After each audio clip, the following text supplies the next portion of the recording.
And it was reported to Joab, "See, the sovereign is weeping and mourning for Absalom." So the deliverance that day was turned into mourning for all the people. For the people heard on that day, saying, "The sovereign has been grieved for his son."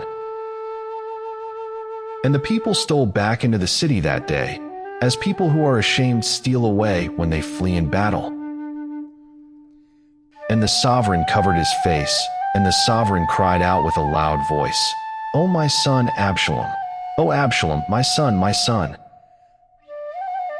And Joab came into the house to the sovereign and said, "Today you have put to shame all your servants who today have saved your life, and the lives of your sons and daughters, and the lives of your wives, and the lives of your concubines, by loving those who hate you, and by hating those who love you. For you have made it clear today that you have neither commanders nor servants. For today I know that if Absalom had lived and all of us had died today, then it would be right in your eyes. Now, arise, go out and speak to the heart of your servants. For I swear by Yahweh, if you do not go out, not one passes the night with you. That is worse for you than all the evil that has come upon you from your youth until now." So the sovereign rose up and sat in the gate. And they told all the people, saying, "Look, the sovereign is sitting in the gate." And all the people came before the sovereign. As for Israel, they had fled, each one to his tent. And it came to be that all the people were contending throughout all the tribes of Israel, saying, "The sovereign delivered us from the hand of the enemies. He rescued us from the hand of the Philistines, and now he has fled from the land because of Absalom. And Absalom, whom we anointed over us, has died in battle. And now, why are you silent about bringing back the sovereign?" And sovereign David sent to Zadok and Abiathar the priests, saying, "Speak to the elders of Yehudah, saying, why are you the last to bring the sovereign back to his house, since the words of all Israel have come to the sovereign, to his house? You are my brothers, you are my bone and my flesh. Why then are you the last to bring back the sovereign? And say to Amasa, are you not my bone and my flesh? Elohim, do so to me and more also, if you are not commander of the army before me all the days in place of Joab." Thus he swayed the hearts of all the men of Yehudah as one man, so that they sent to the sovereign, saying, "Return, you and all your servants." So the sovereign returned and came to the Yarden, and Yehudah came to Gilgal to go to meet the sovereign, to bring the sovereign over the Yarden. And Shimei son of Gera, a Benjamite, who was from Bahurim, hastened and came down with the men of Yehudah to meet sovereign David. And with him were 1,000 men of Benjamin, and Ziba the servant of the house of Shaul, and his 15 sons, and his 20 servants with him. And they rushed over the Yarden before the sovereign.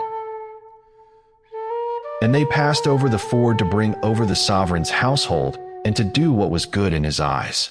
And Shimei son of Gera fell down before the sovereign when he had passed over the Yarden, and said to the sovereign, "Do not let my master reckon crookedness to me, neither remember what wrong your servant did on the day that my master the sovereign left Jerusalem, that the sovereign should take it to heart. For I, your servant, know that I have sinned, and see, I have come today, first of all the house of Joseph, to go down to meet my master the sovereign." But Abishai son of Zeruiah answered and said, "Should Shimei not be put to death for this, because he cursed the anointed of Yahweh?" And David said, "What have I to do with you, you sons of Zeruiah, that you are to be adversaries to me today? Should any man be put to death in Israel today? For do I not know that I am sovereign over Israel today?" So the sovereign said to Shimei, "You do not die." And the sovereign swore to him.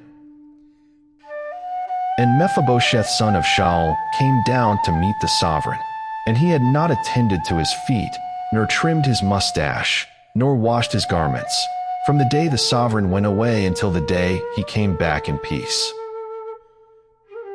And it came to be, when he had come to Jerusalem to meet the sovereign, that the sovereign said to him, "Why did you not go with me, Mephibosheth?" And he answered, "My master, O sovereign, my servant deceived me. For your servant said, I am saddling a donkey for myself to ride on it and go to the sovereign, because your servant is lame. And he spoke slander against your servant to my master the sovereign. But my master the sovereign is as a messenger of Elohim. Therefore do what is good in your eyes. For all of my father's house were but dead men before my master the sovereign. Yet you set your servant among those who eat at your own table. Therefore what right have I still to cry out any more to the sovereign?" Then the sovereign said to him, "Why do you speak any more of your matters? I have said, you and Ziba share the land." And Mephibosheth said to the sovereign, "Rather, let him take it all, since my master the sovereign has come back in peace to his own house." And Barzillai the Gileadite came down from Rogelim and passed over the Jordan with the sovereign, to send him on his way over the Jordan. And Barzillai was a very aged man, 80 years old, and he had sustained the sovereign while he was dwelling at Mahanaim, for he was a very rich man. And the sovereign said to Barzillai, "Pass over with me, and I shall provide for you with me in Jerusalem." But Barzillai said to the sovereign, "How many are the days of my life, that I should go up with the sovereign to Jerusalem? I am now 80 years old. Do I discern between the good and evil? Does your servant taste what I eat or what I drink? Do I still hear the voice of singing men and singing women? Why then should your servant be a further burden to my master the sovereign?